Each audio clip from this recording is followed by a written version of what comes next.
Welcome back from the great week. My name is Sarah Karakayan. I am Annette Grant, and together we are. Thanks Thanks for for visiting. visiting. Let's kick off this episode like we do every week, and that is sharing one of you, our amazing listeners and viewers, who is using our hashtag STR Share Sunday. We'll share you here in the podcast on our Instagram, all over the place. You get a shout out on our email. Annette, who are we sharing this week? This week we are sharing at chalets_Huga. Good job. You She was guys, I practicing. listen to Google Translate a bunch. Huga, there's so many STR shares I haven't done because I'm embarrassed to try to pronounce Huga. Hyggge. And I know what other people pronounce it differently, but I'm here. I'm going to take one for the team. I'm out here with pronunciating things. All right. Um, and if you're listening, chalets_Huga, we want you to be on the show. We want to be friends with you. It's Carrie and Philippe, and they are ex corporate executives turned hospitality gurus. They're in Canada and they buy old ski chalets and they rehab them themselves along with their two fur babies. But their places are top notch. You can tell they put the utmost care into the construction and the redesign, and they really have their guest at the forefront of everything that they do and just the home itself when they're purchasing it. But please check them out. I mean, you are going to want to go stay at their places. All of their photography in their Instagram account is great. You can see there's so many guest photos in there. And so you really can picture yourself at the property. I know a lot of times we get really heavy sometimes with just interior photos, but not really seeing the way that the property is used. And I think if you can show humans in your space the way that you would envision it being used, is a great way to invite guests in. But wonderful job. Check them out. Please get some inspiration, not only from their pivot and job change that they did and just kind of pivoted their entire life, but the amazing work that they do on their properties. All right, Sarah. Who do we have today? He is no stranger. I was going to say, he's a complete stranger. We've never met him. No, we have the most highly repeated guest on the show goes to, of course, our safety captain, Justin Ford. He is an international safety expert. He works at Breezeway and he has an undying passion to make short term rentals safer, which is good for you, the owner. It is great for the guest. It is great for our industry. Justin, welcome back to the show. It's awesome to be here. I do safety work all around the world, but my favorite thing is when I bump into people who are like, I've heard you on Thanks for Visiting. I hear from your guests more than any other. Awesome. And I love that. It's so awesome when they send me pictures and this is what we've done. They So stop you in airports, right? I've been stopped at airports. You're Justin Ford. I'm like, "I'm not, my neighbor doesn't even say hi to me. So I'm not like that. All right. But Thanks, listeners, for treating Justin We like an have old friend. the it's most awesome. hospitable listeners for sure. Well, Justin, we talk about a lot of things on the show. We will link back to some of your other episodes in the show notes. So if you want to get more of Justin, but if you think for one moment that safety isn't a topic you should listen to right now, listener, do not press stop or pause. Do not put this episode off. Listen to it right now because Justin gives you really wonderful tactical advice you can go out and do this week. And it's going to make your place safer, which it means your rental will be around longer so that you can continue to make money and build wealth. So, Justin, today we're going to talk about preparing for summer and summer safety and all the things that some things we can learn from. Some accidents have happened, some products our listeners and viewers can purchase to help make their rentals safer and just get us ready for summer. Absolutely. And the disclosure we always have, our intent is not to scare you out of hosting. Safety is actually the one thing you can solve and make and attend to in your rental property that will keep you out of trouble. So again, none of this is to ever scare you out of doing this. This is to help prepare you so something like this doesn't ever occur to you. And the thing that I love about these episodes also, listeners, is that you might be like, oh, I don't, maybe summer safety, I don't have a pool. I probably don't need to listen to this episode. The cool thing is everything that Justin teaches not only can be used in your own short-term rentals, but your own properties and your friends and family. So that's what I love about this is it's something that has this ripple effect that you can also use in your primary residence also, which is great. So Yeah, let's no, let's dig in. well, the one thing I want to do before we start talking about summer, we've got some things that have happened around North America, where most of your listeners are, that we need to pay attention to and learn from that happened over the winter. They're going to move us forward into summer and help us recognize where we're missing things and things that are so easily overlooked. Um, I wanted to start with the Chattahoochee Hills Airbnb fire. I don't know how familiar you are with the with that fire, but this happened in February, late February. Three couples just outside of Atlanta. If you're not familiar with Chattahoochee Hills, it's an easy destination market for people who live in Atlanta. And Atlanta is a big, strong market where people like to drive 1 or 2 hours, either up into the Smokies, up into northern Georgia, and they like to just get out and stay. It's not necessarily a market where you're going to the beach or skiing or hiking, but you're just going to have a really nice time. And these three couples went and stayed in the property. It had a fireplace under the deck and we don't know how, but somehow that fire or a fire started outside of the property. And around 8 o'clock in the morning, the three couples staying there, two of them were awakened to the fire or were already up. They quickly escaped the house. And one of the couples that was on the third floor in a third floor bedroom, unfortunately, didn't have enough time. They didn't have enough notification. So they couldn't go down the main stairs to get out. And they were forced to jump out of a window. And when they jumped out of that bathroom window from over 20 feet high, both of them broke their back. Thank gosh they survived. But they did break their backs and were injured as a result of that fire. So, really, I see several learning opportunities here. Were you too familiar with this one? You told us about this, Justin. Yeah. Of course. No, I know. And it just makes me so sad every time. It's a tough one. So the things that we can learn from this opportunity, and that's the important thing here, is that the the family, the couple that was on the third floor, why by the time they woke up weren't they able to just walk out of the house?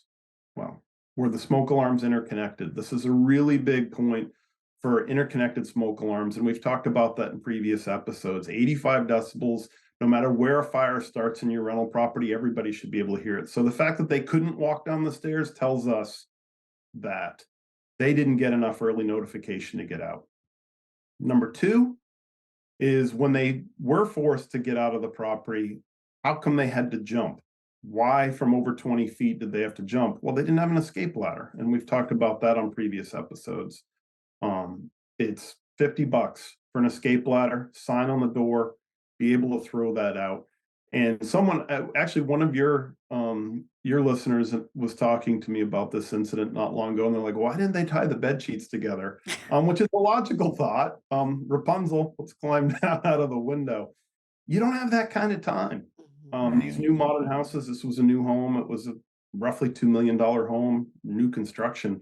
There's a lot of chemicals, things that burn really quickly in there. You don't have time. So you need to think about, how do my renters get out? How do they get out quickly? Justin, can we go back to the fire though that actually started it?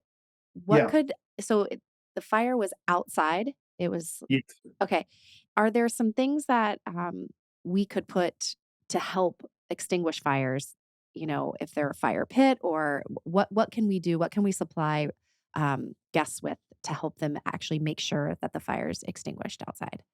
Yeah, and that's a great point. We'll talk about too on the summer prep checklist. You've got to make sure renters can put out a fire easily. And if it's an outdoor fireplace, you've got to have some extinguishing tool. I'm not talking a fire extinguisher. You don't want to put out the fire that you're enjoying sitting around in the evening with a fire. That's a huge waste of the fire extinguisher. You should be able to put it out with a bucket. I was just in a rental property recently where you could see they're putting all the ashes in a bucket next to the fireplace, and there was no information to tell the renters, don't do that. Hot ashes coming out of a fireplace, coming out of a fire pit, they need to be doused, and you need to have instructions there. You can't assume that the renters know how to put out a fire, whether it's in a fireplace or in a fire pit, but they need to extinguish it. we don't know who they are. We don't know what they've been drinking. We've talked about that in previous episodes. We know 3/4 of our renters are drinking alcohol, had some wine, they've gone to bed. We've got to have good, clear information instructions. This isn't something that goes in the digital guidebook. How do you put out the fire? How do you make sure it's out before you retire, and leave that area? So, another one, grills. At Christmas, we had a fire in Panama City Beach. Two things highlighted from this one. This unfortunately was a deadly one. But this was in broad daylight during the daytime, 4 or 5 o'clock in the afternoon. And so you think, well, how did someone perish in a fire during the day? They weren't asleep. Two things were going wrong here. One, the grill was being used too close to the rental property. In this case, because it was in Florida, and we see this in a lot of coastal locations, it was an elevated house. It's up on posts. The renters were able to grill underneath. Fire got out of control. Highlights how important it is that grills stay away from the house and that they have at least a 9-foot vertical clearance.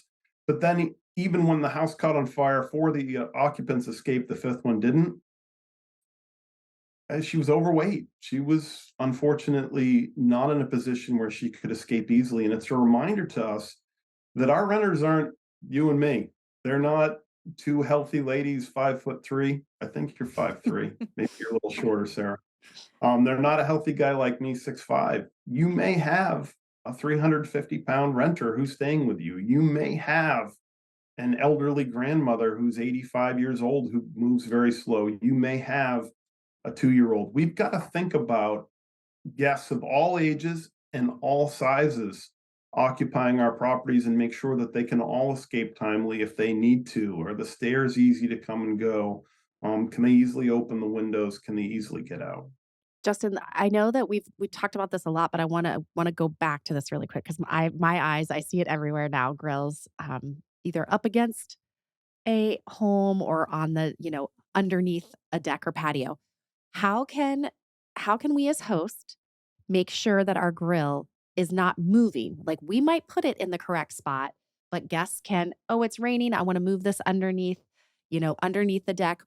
How can we stop the grill once we know it's in a safe clearance from the property? How can we keep it in that place? One of these days, we're going to have the thanks for visiting, Breezeway safety kit. I know it's going to happen. And one thing that's going to be in it is going to be a bike lock.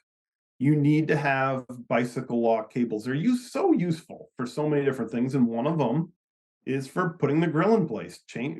Lock that grill either to a dog tie out. And on the dog tie outs that I'm talking about are those stakes that are like 2 feet long that you screw into the ground so Right. that the dog can't run. Mhm. You can actually use a bicycle lock and secure the grill right to that. Then the renters can't easily move it. I hate having them on a deck, but if you've got a safe place on a deck and it's away from combustibles, you can secure it in that corner in a section of a deck with a bicycle lock. And now the grill is not getting pulled in underneath the deck or pulled in, in inclement weather or put where they want to put it. So, two very inexpensive solutions to solve a very big problem. Right. And listeners, if you think the guest isn't going to move the grill, they will move the grill. Especially, Absolutely. Justin had we were doing some safety videos and he had the best scenario of why people move the grill. He was like, hey, obviously it's their vacation, but they went to the local butcher. They spent a lot of money on steaks, big money, and it just so happens to start raining. And the guest is like, "Hey, I spent a lot of money on these steaks. I am not going to let this rain ruin my steak Yeah. dinner." And they move the grill. So don't think that they're just going to say, "Oh, I'll make these the next day." It might be the last day of their trip. They Yeah. splurge, spend all the money. They're going to do whatever it takes to grill those steaks. We know people get passionate about grilling. So don't think that your guests won't do what they need to do to move the grill and get that dinner on the grill for their last night. So these are the scenarios you might think that why would they want to be outside grilling if it's raining? Those are the things they might have spent a lot of money, or it might be their last night there and they want to make sure they're doing exactly what they said they were going to do on their vacation. Absolutely. That, like to your point, 3 nights. First night's gonna be grilling, and they've already got a dinner reservation for the second night, so I don't have a choice. They got to cook that steak. Yep, exactly. And then, Justin, we should also have a fire extinguisher near the grill outside, correct? Yeah. And you have to check those. You wouldn't be, I've been doing a lot of safety training on the road this past winter. I can't tell you how many times we're going up and the host or the manager's like, check it out, Justin, I've listened to you and thanks for visiting. And look, I've got a fire extinguisher here. And I'm like, that's great, but it's empty. And they're like, what? And we look, I mean, people are using these and the renters aren't going to call you up there. Sometimes they're embarrassed or they think you're Right. going to charge them. So it's like, oh my gosh, the renters actually had to put out a fire and we never know they did. And we're so happy we had an extinguisher. We didn't even dawn on us. We got to check it every time. Yep. Um, Our and inspectors check before every arrival to make sure it's charged and ready to go because you just never know. exactly Yeah. within 30 feet in a smart location.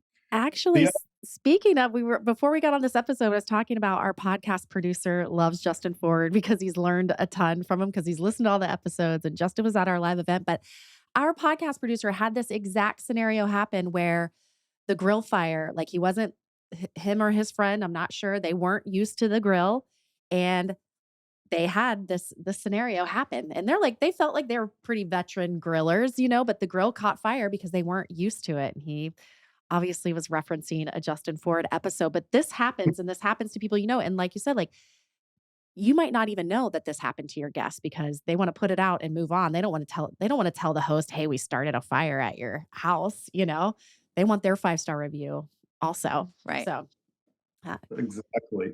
One of the biggest topics that I've been talking about a lot lately is what's been referred to as the Montreal Airbnb fire. I don't think necessarily Airbnb deserves the rap in here, but it's how it shows up.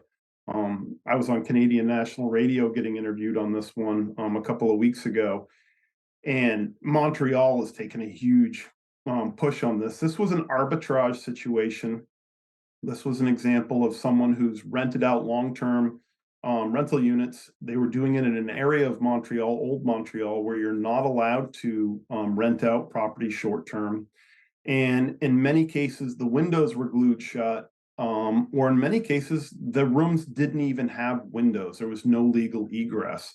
All other Canadian provinces but Quebec actually have egress regulations. Montreal did not have these.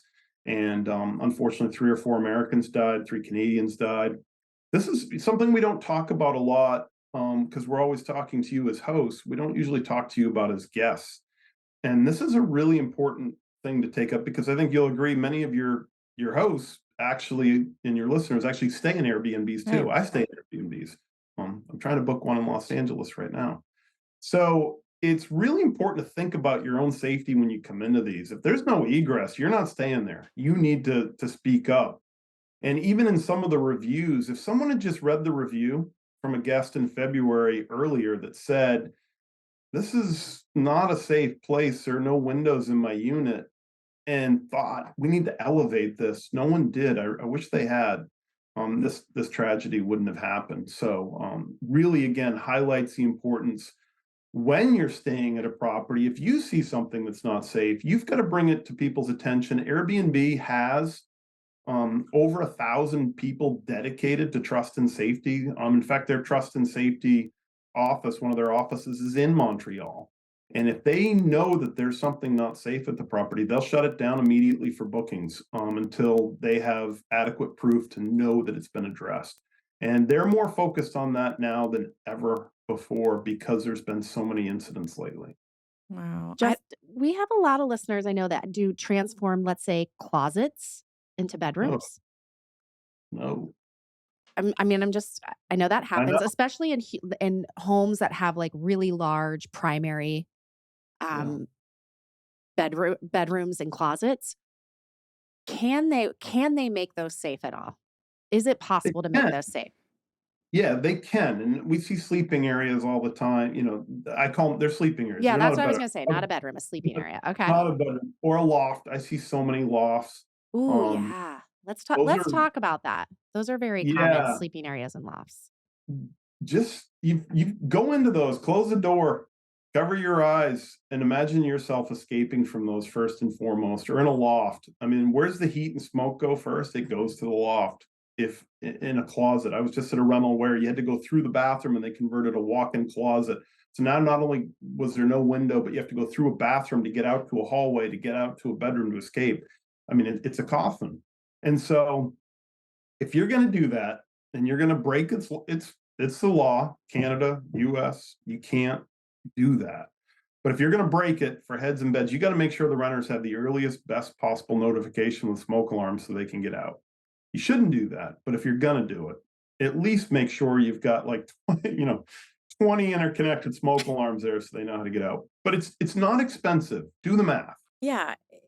If you're doing the heads and beds thing and adding beds to these nooks and crannies, you know it's illegal. Which what happens then, Justin? I don't Mm. know if your friends at Proper have given you any insight. What happens if someone does get hurt or does die because they are in a place where there wasn't legal egress? Are these owners held liable? Oh, absolutely. Not only is your insurance going to deny the claim, we see that more and more now, where the insurance companies are going, wait a minute, this wasn't up to building code standards. We're not covering that claim. Right. You filled out your application, you said you were good. So we're not covering it, number one. Mm. And then number two, it's called negligent homicide. You should know. You should now know that if you're offering a house for rent or a space for rent, you need to know building codes.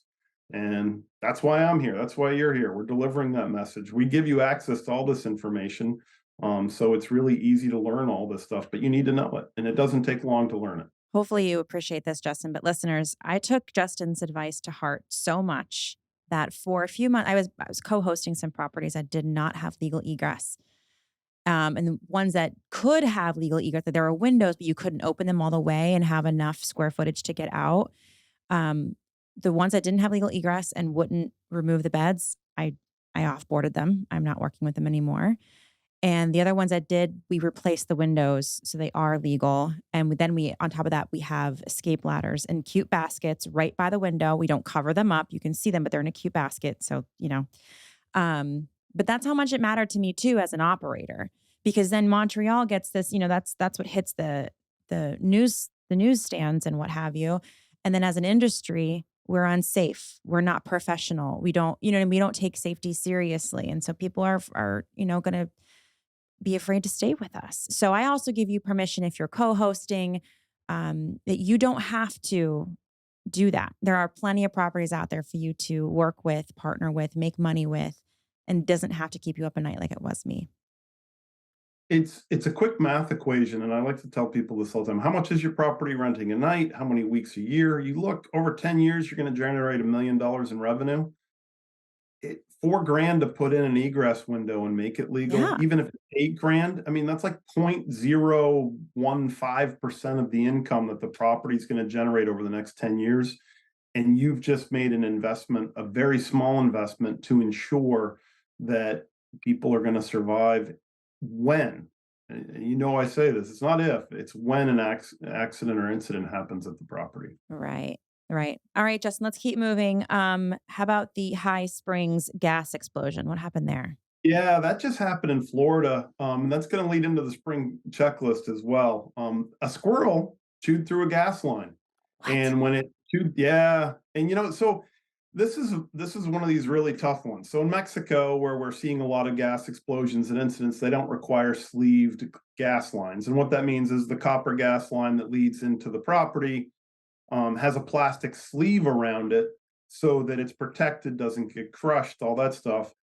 So they do get crushed, they explode, big problem. But here in the US, we're having a ton of trouble because squirrels and mice like to chew on the plastic. So their teeth then get through. Now they're chewing into the gas line. You've got to check your gas lines every year. Thank goodness this traveling nurse who was staying in this tiny home, in High Springs, Florida, where this happened a couple of weeks ago. She had first and second degree burns. She's going to survive. First and second degree are certainly not minor, but she's going to get through it. Thank God she didn't perish. But it just highlights so many things that we have to do on an annual basis. You just can't assume that everything's gone smooth. A lot of your listeners are in areas where we've had heavy snow this winter. Tahoe, we never even have talked about structural and roofs holding up heavy snow loads and all the different things that drove animals underground. They're burrowing, they're living under the snow in the winter, they're chewing through things, they're hungry. So more so than ever, we need to take a really good look at all the systems around the property to make sure that everything got through the winter okay. The red squirrels didn't chew something up, a raccoon hasn't done something, mice didn't do something, didn't die in your dryer vent, all that kind of stuff. Yeah. So What? let's Well, can you explain? I'm not familiar with the gas explosion. So what happened there, just for our listeners to know if So this. because the squirrel chewed through the gas line as it went in underneath, gas was leaking into the unit. Now, a lot of states are starting to push having these explosive gas alarms in the rental units. There wasn't one there.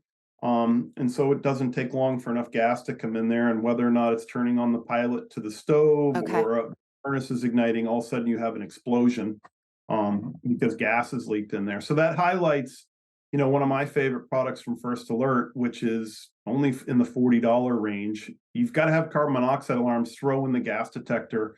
My home state in Maine now requires that in short-term rentals, and I know several other states are looking at it. It's only a matter of time before all 50 states are going to start requiring these explosive gas meters. They're And inexpensive. do you only need one though, or does it need to be like in every level of the house? In And my where does house, it they're near place? every place where it could happen. So I have a gas cooking range. I have one plugged into the counter just about 3 feet to the left of the gas stove. In my house, I also have a gas furnace. And so downstairs in the basement, in the boiler room where that gas furnace is, I have an explosive gas alarm there as well. And it's going to detect either propane or natural gas, methane, any type of gases that could lead to combustion and alert you. And it's a different alarm sound. So your renters might even call and go, wow, the alarm's doing something crazy. I was gonna ask, does it so it doesn't sound like No. a smoke alarm? It's a different type of. Well, it's a beep, but it's a different pattern. Okay. And so you need to be familiar with that. On the back of the alarm, it actually tells you that this pattern means. So if a renter's calling you and it's doing this weird SOS-y type beep, that's get Get out. out. Okay. can you Yeah. use that outside next to a grill, Justin, like a gas grill or a propane grill? You can't, but that's a really good point. That's one of the other things you need to do as part of your spring cleaning checklist is the grill. Grills get gas leaks. They do. They get cross-setted. You've got to use. It's really if you don't want to go to Home Depot or Lowe's or True Value or any of those type of hardware stores for $6 or $7, they sell gas leak detector. You can ask your gas company, but around your own grill, even some soapy water, you just kind of put it around all the connections, turn the gas on, and if you see bubbling, you've got a problem and you need to get it fixed. Thank you. All right. So what's up next on our journey through getting safe for summer? Well, so all of this is leading into regulations, and this is something I really want to quickly touch on. We've just listed a bunch of incidents. That's just not even touching how many we've had, unfortunately. But we're seeing now a lot of markets that are starting to come after it with safety. And some of your listeners have even been calling me saying, hey, Justin, I live here in New Jersey. I listen to you on Thanks for Visiting. My city's now looking at putting safety regulations in place. What can I do? And so I want to make sure people understand this is coming.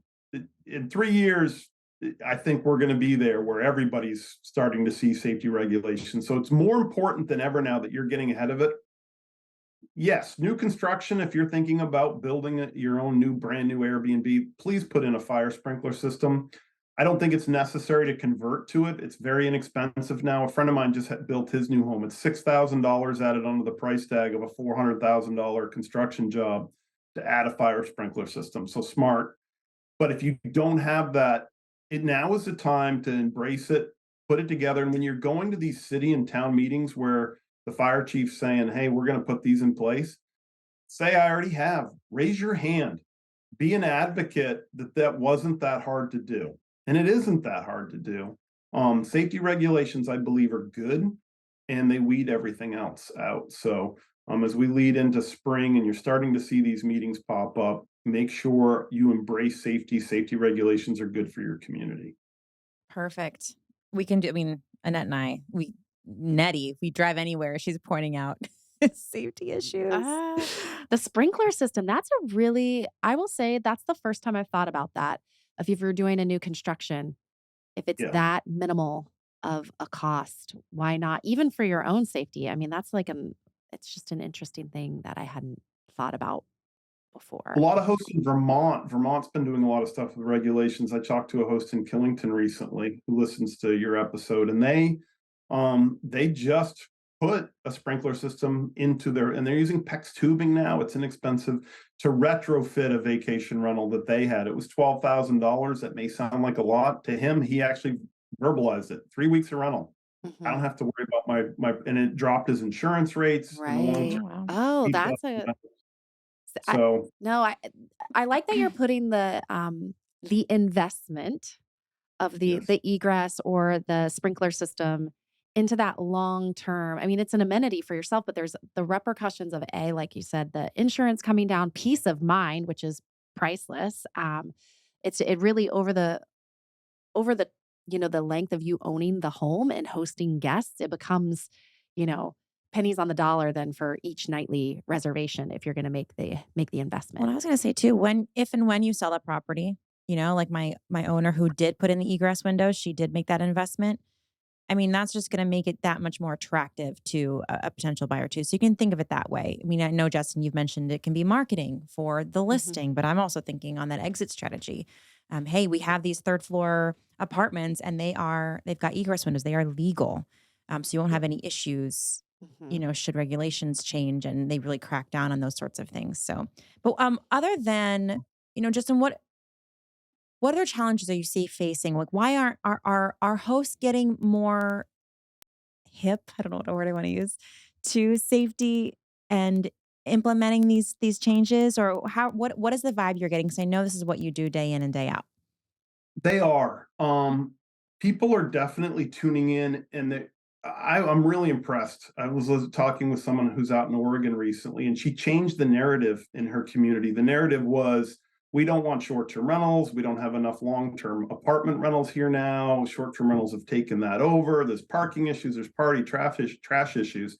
She went in and changed the narrative to safety, and it was awesome to see that happen, because that's not what these communities are doing. And when you do that, if you don't have a host or a homeowner who's committed to safety and making sure people aren't injured or dying in their rental property, they probably don't care about trash. They probably don't care about parties. They probably don't care about anything else that's out there. So you're going to weed things out.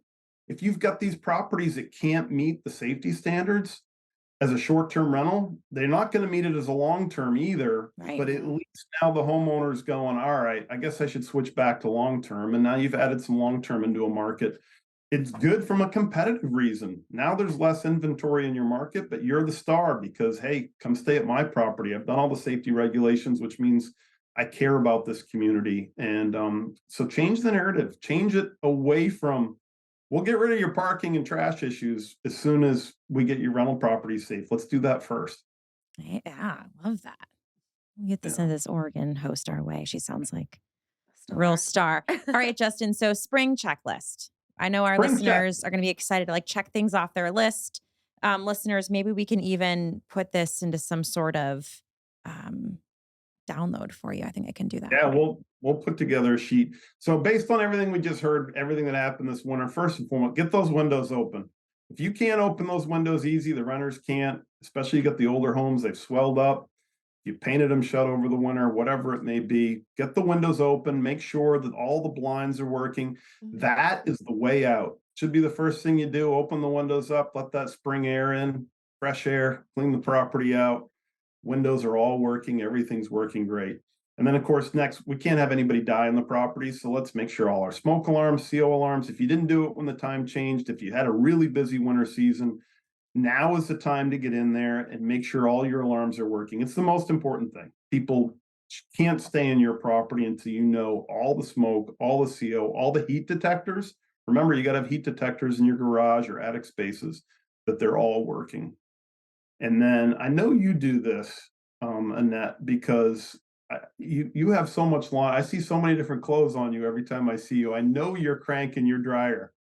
So I know that you clean that dryer vent I out am because cranking the it's dryer. probably full.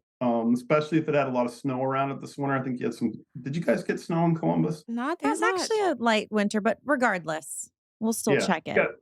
You gotta get in there and clean out the dryer vent. On Amazon, they make these brushes on a cord. It's a 4 inch. Your dryer vent duct is typically 4 inch. You just Anybody can do this. You pull the dryer out because you got to clean behind there once a year. You got to check and make sure your vent's still connected and make sure your vent's to code. If it's not semi-rigid or rigid, you need to replace it. Really easy to do that. But now's the time where you put that brush in and make sure it goes all the way through to the outside. I had somebody reach out to me last week that said, "Oh my God, we found a whole mouse nest in there." They do. They come in there because it's cold, Right. and now it's birds are making nests in there. Anything that restricts that flow, it's time to clean out the dryer vents. And then in a lot of markets, um, they have companies that do this too, so you can hire somebody that will come in and clean your dryer vent for you. So I highly recommend you get right on that. That's what I do. Okay. I just hire them to come in, sign off. What's that look like? How much? I think it's like $125. Market Yeah, specific. Yeah. There you nothing. go. In Piece of Columbus, money. Ohio. Mhm. Okay, Piece what's of up money. next? That's a linen fee for some people. Huh. Extension cords, time to get rid of them. If you haven't already, now's the time. Extension cords are dangerous. They're a temporary solution, but if they're still there, people could use them for air conditioning. You're putting air conditioning units in windows, putting fans in. I'm seeing a lot of people. It's going to be a hot summer. I mean, I'm in Maine. It's April. We're already going to see 70-degree temps. It's global warming, whatever your political feel. It's getting warmer. So if you're putting fans in, all those different things, look to see an electrician can install an outlet that's closer to the fan, so you're not having to use an extension cord. They're a huge fire hazard, and they're, again, a temporary solution. But if you have to, inspect them, make sure that they're not going under a carpet, they haven't worn out, there's not cracks in them, everything's good to go there. Awesome. Grills we already talked about. Grills need to be thoroughly clean, degreased. I'm a huge believer that if it's time to change out the grill and even close to it, switch over. If you have a gas grill, switch over to the open flame grill type where the burgers get in direct contact with the flame. It's time to switch to the griddle type. And I have a Weber grill. I actually just went on their website this morning and purchased a griddle to now retrofit onto my Spirit 310 grill. So it's easy to do that. A lot of companies are selling that now. That's like the new wave for safety, is to get rid of the open flame, go to griddle. There are companies, Blackstone, that make them. I'm seeing those everywhere. You want to go to closing in that flame as best you can. And then the grill has to work as it was manufactured. You can't be giving renters a matchstick to light it. If the igniter doesn't work, get a new igniter. If you can't make that work, then get a new grill. If we were in the market for a new grill, so you're suggesting to buy the closed flame Yeah, griddle? Okay. closed flame grill. Okay. Still can be propane, Okay. but or natural gas, but get rid of that open flame. And a lot of the professional management companies are doing that now. I've been to 3 or 4 companies now where, like, if you want to list with that company, you have to have a closed flame grill. Interesting. Blackstone is one of the ones that some of the companies I see are using, but it's such a strong wave. Like I said, Weber is now making conversions. You can go to the Weber website. I've seen them on Amazon. There's some knockoffs. But that's kind of the trend now we're seeing, is to go to griddle. And it's nice because then the renters can cook bacon and eggs outside. It improves the functionality of being able to get outside at the rental property, which is great. Right.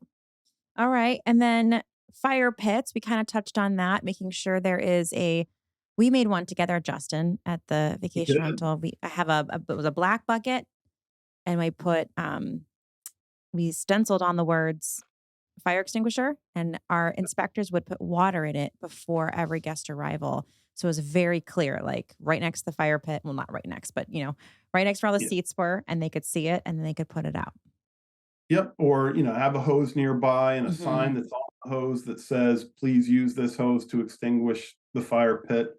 And of course, if it's a gas fire pit, you've got to have instructions there. Those are causing more incidents than the flame producing ones. People think, oh, I'm just going to put this little gas fire pit on my deck.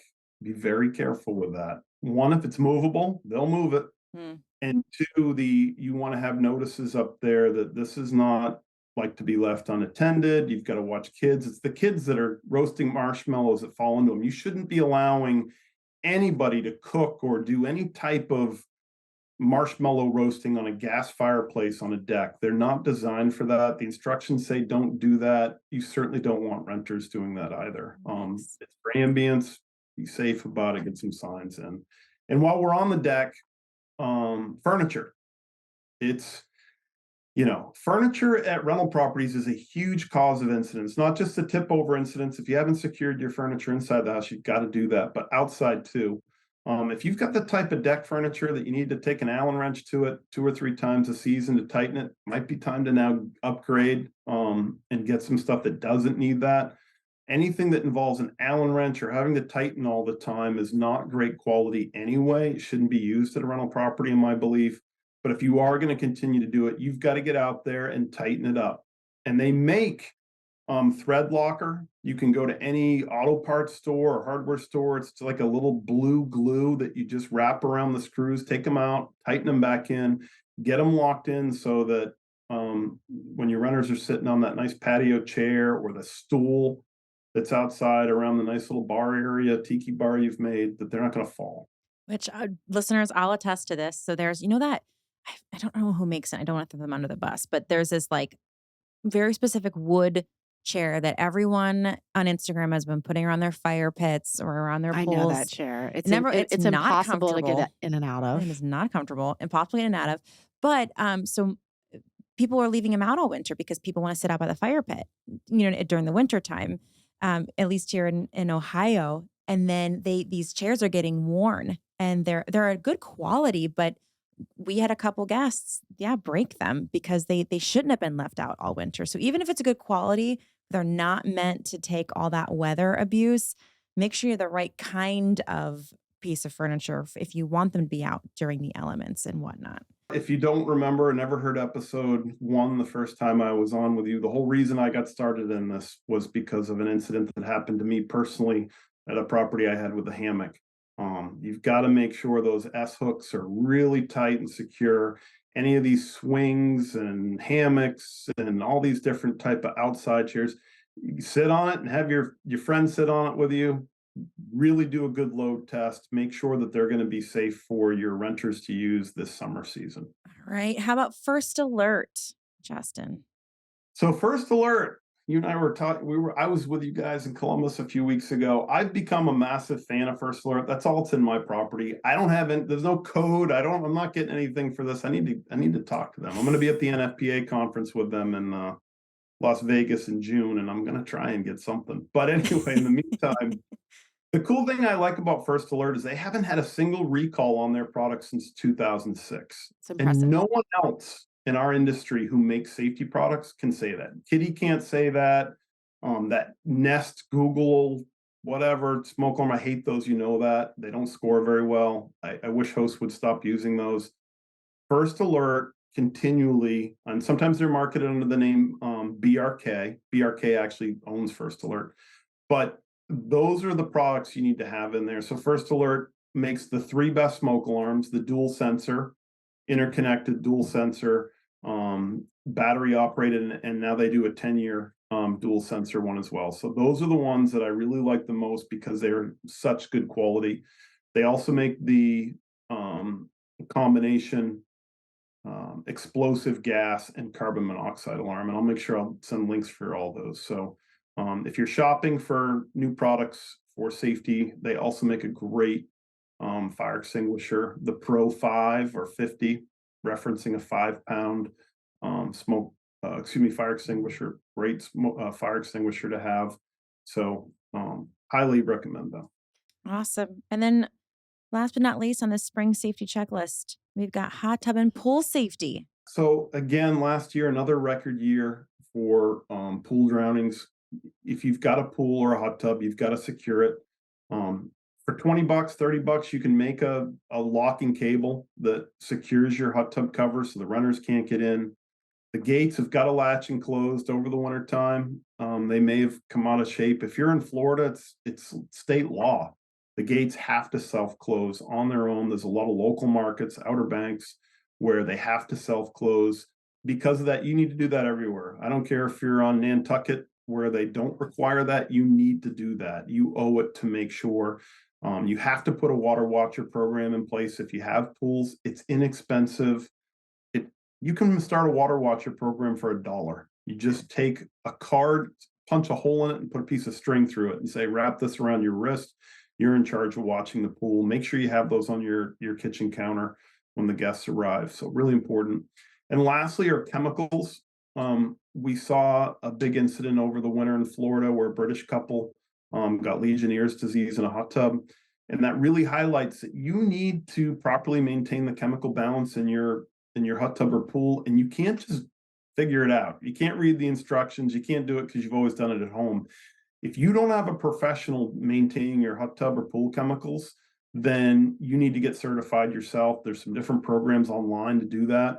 But don't just be pouring chlorine in or asking your cleaner to do that. You're asking for trouble for that. And I know that might be a big change for a lot of you, but there's too much litigation out there now that shows that we can't just do this on our own based on a YouTube video. Mm. All right, Justin, we've got some work to do before That's some work to do. before this week's guests arrive. So anything else you wanna leave our listeners with when it comes to getting ready for summer fun? It's the one thing you can do. Check it off first. You're going to feel really good. It's going to help you get into all that other stuff, shopping for new mattresses, upgrading the TV, raising your price, all the other things. But when you do the safety stuff, there's a certain level of closure that you get from that and a certain level of satisfaction. And that buzz that you're going to get from that is going to help you move through everything else you have to do. So I encourage you to get the safety stuff out of the way. Feel good about yourself that your guests can trust you because they already do. And now you're living up to that trust that they have in you. And then as you move forward through everything else you have to do to get your rental ready, you're going to feel good about it. And how about this? This will be, semi-selfish, but also awesome. Share this episode with one of your hosting friends. Maybe they don't listen to Thanks for Visiting yet. Maybe they don't listen all the time. Share this episode. It'll get the Thanks for Visiting word out, of course, and also share Justin's name with someone else. But also, it'll just get another host thinking about the safety elements they can touch up for this summer. Justin, we have a lot of work to do. We got a bunch of links to get into this show and make sure our listeners have all the resources they need so they can heed your advice. With that, I am Sarah Karakayan. I am Annette Grant, and together we are Thanks for visiting. We'll talk to you next time.